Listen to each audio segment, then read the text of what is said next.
are back, and we're going to talk about ancient solutions for modern anxiety and stress.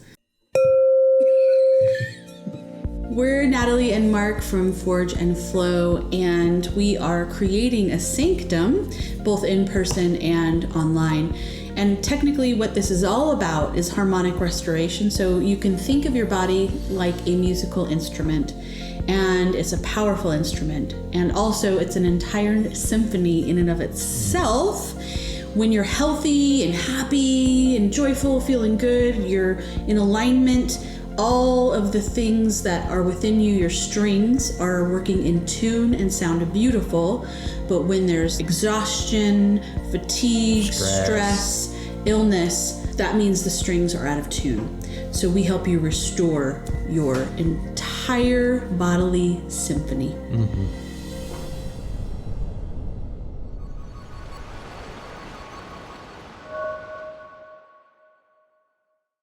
We're going to talk about ancient solutions for modern anxiety and stress. Just modern life. The world that we're in now. How about ancient solutions for life, now time? Yeah. Ancient is its own kind of thing we can dissect of what that really means, but we're talking many thousands upon thousands of years ago. Even 1,000 years ago is not ancient, right? 2,000 years ago is not ancient in a lot of ways. So we're talking like primordial stuff when the world was just more harmonious with itself, not just humans, all things harmony with each other. But the humans were the ones that developed practices many thousands of years ago that amazingly, so many are still intact today, but so many are not, and so many have changed. But there's a lot of things that we can do today to help us through this craziness of the modern world that is rooted and steeped in these ancient practices. Yeah. The answer to the chaos is we just become coherent in our own bodies. And that ripples out to everything else because, we cannot control what's happening outside of us. We can only control that ripple effect that we create in our own body, and then in our own environment, and then in our own community, and then so you just keep, it's just... Imagine somebody in your life, you're like, I really wish they would change. It's a lot of those, right? You cannot change them, but you could change how you interact and how you respond to them, which could in turn send that ripple into them and change some of their behaviors over time or too. Maybe not. Maybe not, but the potential is there, and it starts from within. It starts from us. Yeah, and this is the only way forward, is realizing harmonic life, harmony returns when we return harmony to our own nervous system. So the higher vibrational conversation is really about Earth's anchoring, re-anchoring her or its, however you want to look at that, because it's really not a female sitting there going, hey guys. Mother Earth. No, but it's a feminine quality, and that quality is revising, restructuring, restoring, regenerating the entire nervous system of the Earth. And so we have to match stabilizing, that. Grounding. Yeah. Okay, so the first thing I'll bring up that was top of mind when we threw this into the pool of things we really want to talk about is anchoring into the body.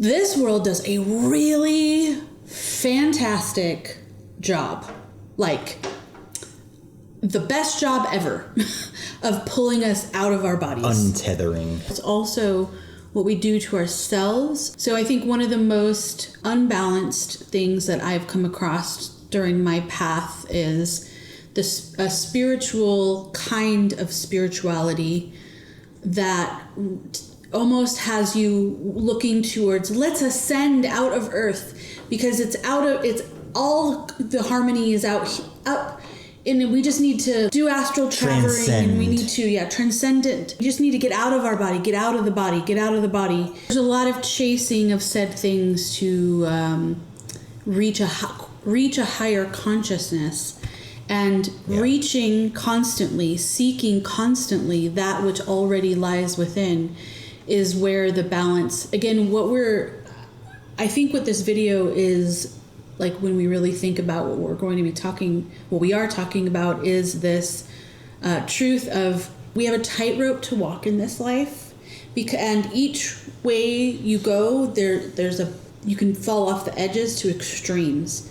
So it's always thinking about, I'm chasing this too much. I got to get back over here. Got to get back. So we're constantly realigning ourselves on the tightrope. And this would go for this concept of the out of body thing too, is because there's moments where having a really beautiful meditative experience is amazing, but not, I got to go do that again. What can I do to do it longer? We're becoming addicted to it. And right? We do. Because this world is, for most of us, which is part of the modern way of living. The modern stress and anxiety pulls us into addictive models. Yeah. So we're talking about the ancient solutions for this problem, right? And one of the best ways, a wonderful way to address this situation is doing energy balancing practices. Yeah.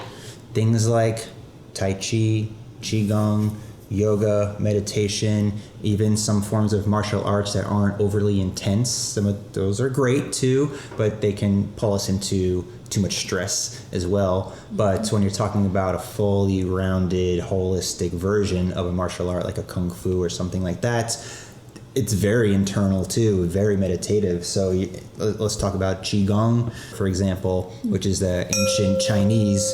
Oh, we'll get to the sound in a minute. Sorry. We'll get to the sound. My ring was very excited. A crystal singing bowl here. We'll talk about in a moment. She's getting excited.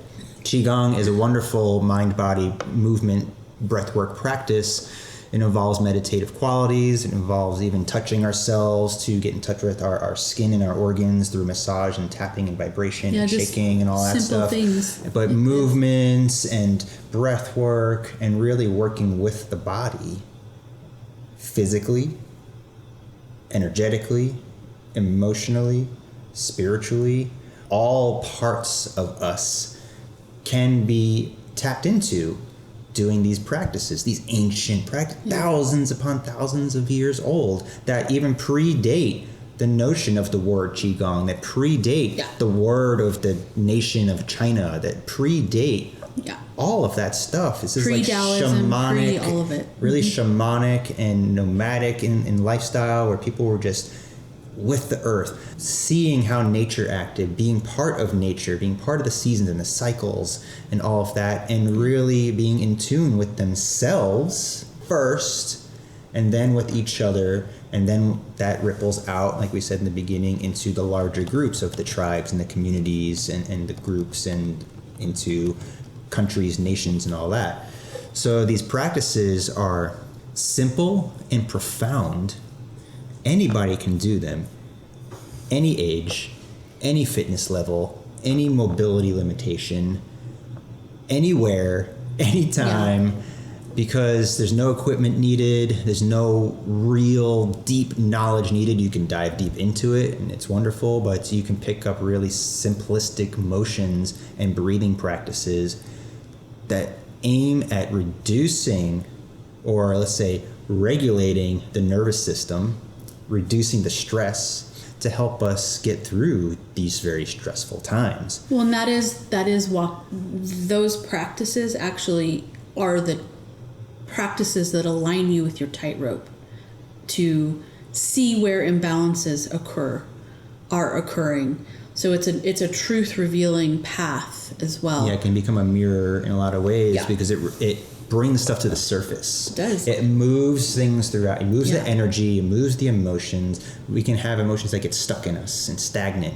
And physical things like fluids and things like that, and detoxification pathways that get stuck and aren't functioning properly. So it opens the gate, so to speak.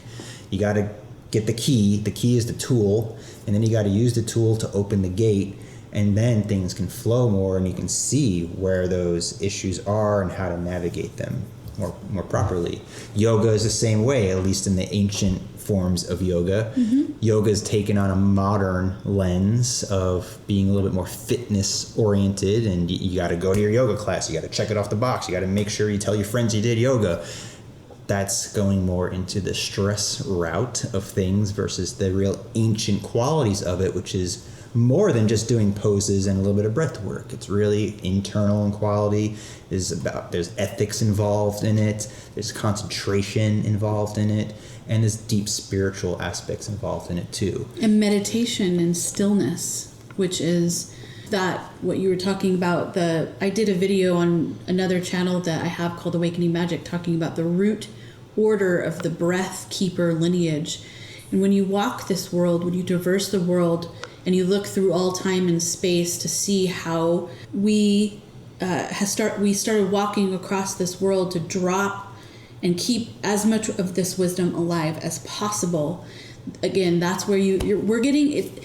These practices were the practices that the first human civilization ever did. Because if we really want to go there, because it was that vital, that important to it's just part of the way just of the being. Harmonic way of life. Yeah. Another huge solution has to be taking nourishment into our body. Yeah, what goes into your body? That's important. The first temple was our body. It wasn't about this physical structure that was built out there. There's that externalization again. All any human ever needed was the temple within themselves, where communion happens. Those temples, those structured temples, are great for gathering. Lots of people together, like-minded people gathering into a space and connecting in the ways that they can connect. But in fact, did you know that's what church means?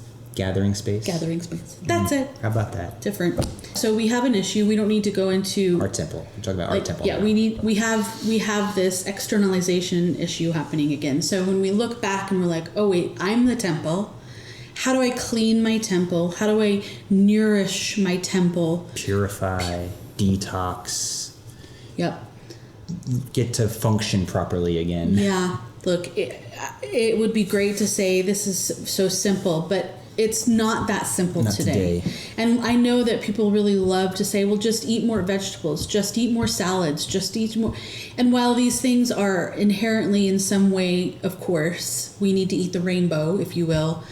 But let's not even getting into diet. It's about what is clean the food. Eating, clean food, yes. Pure food, untainted nourishment. Yeah. Because you can eat as many vegetables as you want, but if they're laced with all sorts of pesticides and stuff like that, I don't care how much salad you eat. You're putting toxins in your body. So that was me for basically my whole life. Organic, that word, was around. I used to shop at Trader Joe's in my 20s because it was literally next door to our place, but that was lucky because that had a little better, that is not the case. Trader Joe's was like 1975 they established, and their goal was to bring healthier food. Now the problem is cleaner food. Now, the problem is that is not the case anymore. These grocery stores, when industrialization really blew up, it was about keeping as much food as possible in the place. No care nor concern what is in the food, where the food comes from. Enter preservatives.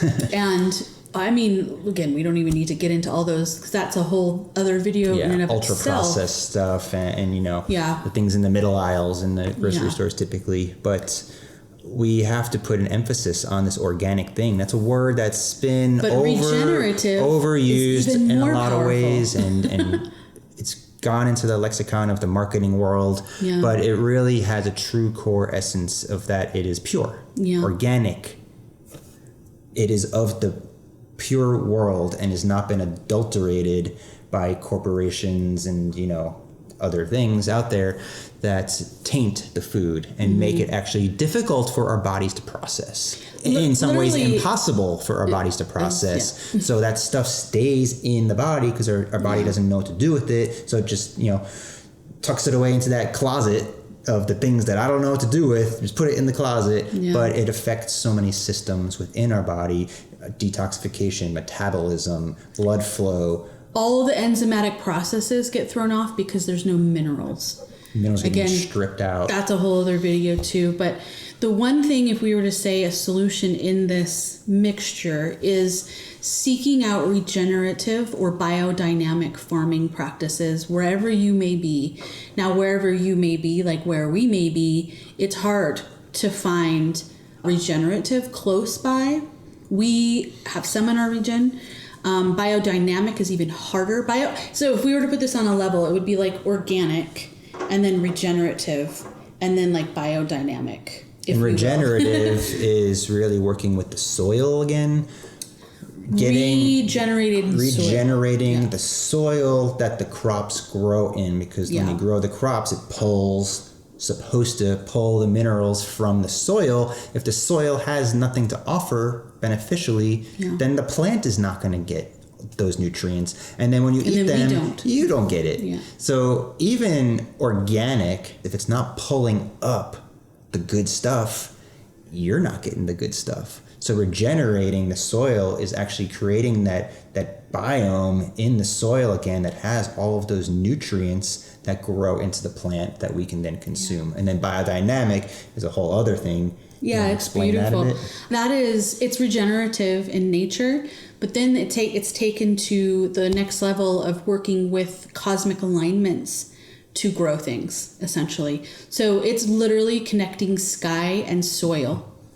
So imagine how much power, meaning beauty and star wisdom, is held within anything grown in that kind of environment, because you know that environment is carrying also, just like regenerative farming, it's carrying human consciousness that is a very high vibrational, beautiful human consciousness to even care in that way that much.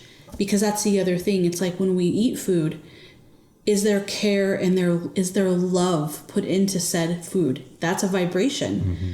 And so these are the things that can feed the body, can retune the body.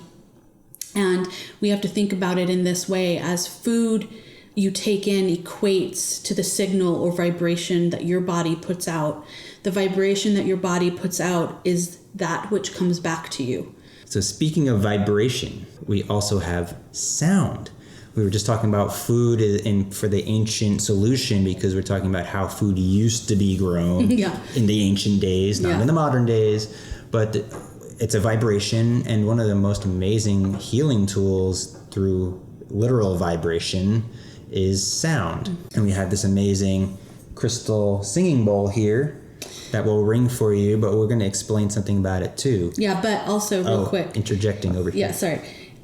So I write, he writes, but music. So he makes music. So he has on Spotify, he has an album out called An Early Return, and it's really beautiful, just in case you want to check out. Yeah, it's instrumental. We'll link it below. Electronic music, but it's soothing to the soul in a lot of ways. We've talked about this in another video. Yes. But that's electronic music. So what it kind of leads into what we're talking about here is acoustic versus digital. Now, everything today, unless you see something live in person from acoustic instruments like an orchestra, or somebody playing an acoustic guitar, or somebody just singing, pretty much everything else is digitized, meaning made to be digital. A lot of arguments out there about, is digital as good of a quality as acoustic?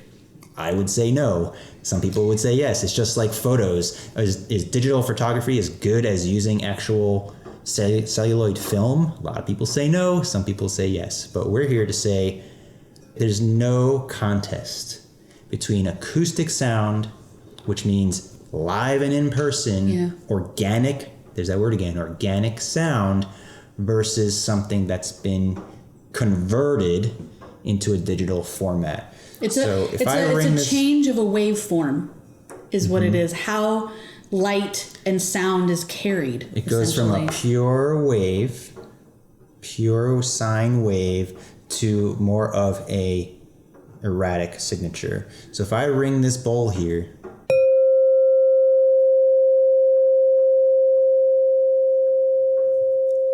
if I keep ringing it a bit,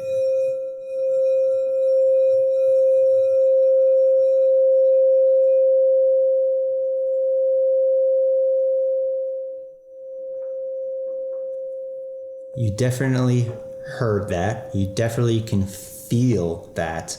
But there's no way it has the same impact, vibrationally speaking, in your body through the camera, digitized and into YouTube and out your speaker or earbuds or whatever, as it did us being here in front of this bowl right now. Yeah, like the way it vibrates in your temple. Like you can feel that, I really feel it in my heart space. No, this is the 528 hertz, Yeah. which is in line with the heartbeat. Yeah. But yeah, it carries a completely different signature. Yeah. What do? There We all go. listen to music in our earbuds or on our computer speakers. Even if you have a great sound system, it is a converted signal. Yeah. In your car, wherever you are, you can have a high-end speaker system, but it still is a converted signal from acoustic to digital. Unless you have a band in your back seat playing in your ear. That would be really cool. That could be cool, actually. Yeah. Maybe we should start that business. Just hop in people's just cars. a trombone coming through it. But, we don't have that. We have speakers, and that's the convenience factor. And that's the modern world taking using convenience. Oh, I can listen to music anywhere. That's amazing. And that is amazing. Amazing. But you're not going to get the same quality of sound, of vibration, as you would in person. If you were to look up on your computer a symphony orchestra and listen to it, you might be like, wow, that's really great. But if you see that same performance in person, in a concert hall, with the acoustics built properly, through the domed roofs and everything like that. Built for a reason. Yeah. No contest. I was just and it does not have the same quality of emotion that you feel. I mean, it might, but again, it's different and more powerful, way more powerful, potent, more profound. Yeah. When we lived in New York City, we would go to Carnegie Hall, and we would see these symphonies in person. But you don't have to be in New York and go to Carnegie Hall. There's lots of colleges around, and community theaters. But I'm just saying, from the experience of knowing what that felt like versus if I just throw it on Spotify on great speakers. Yeah. It's just there isn't a contest. We're not saying that you can't get any benefit or value out of listening to music. Really, it's another way that the modern world has watered down something pure and organic. And music used to be everywhere. Music was a part. Helpful, and then also it's like on both sides it's both sides.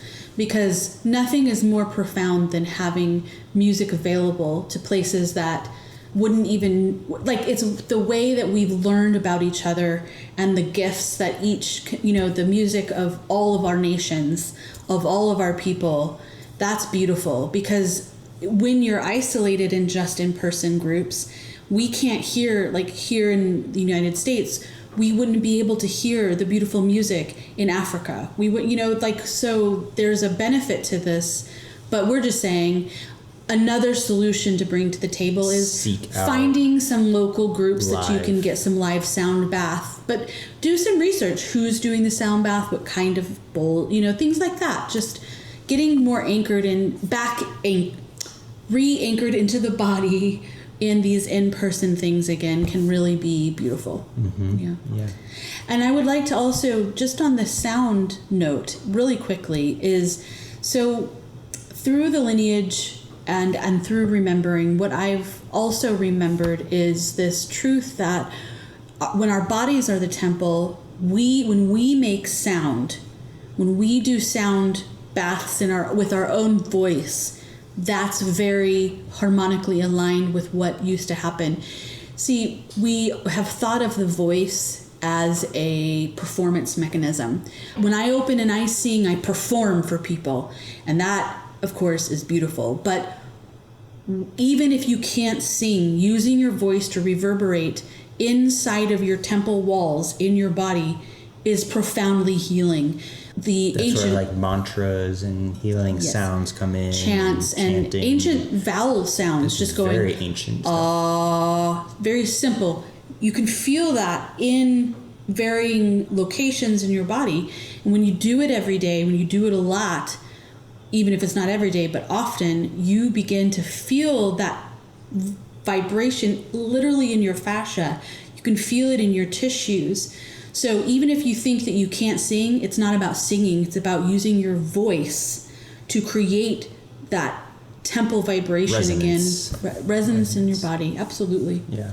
What's amazing is that all these things we mentioned are just simple. Yeah. Everything has been overcomplicated. Yeah. We're trying to simplify life in this overly complicated world. Yeah. So even just simple things like we have a stream on our property. We go out and sit by the stream.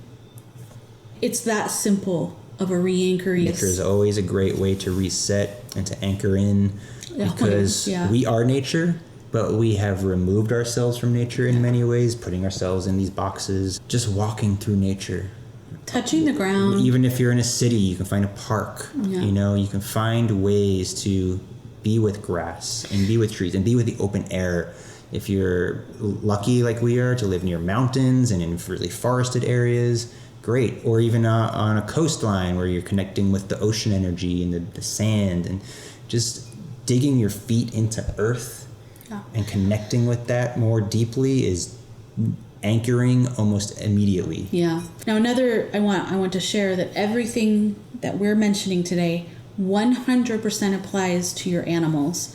Your dogs and your cats. They need all of these things too. All of it. Maybe, they can't do yoga per se, and maybe they can do downward facing dog. They do that very well. They have to go outside. They have to anchor in the earth. Even your cats. If you can get at them out there and just let them touch that soil, let them touch that grass, even if you're holding them with you, it is that imperative that we remember that all of life needs sunshine. All of life needs the rooting of the grounding of the soil of the earth, which is the cellular structure of earth. So, yeah, amazing. So we can wrap this up with a little bit more sound, vibration.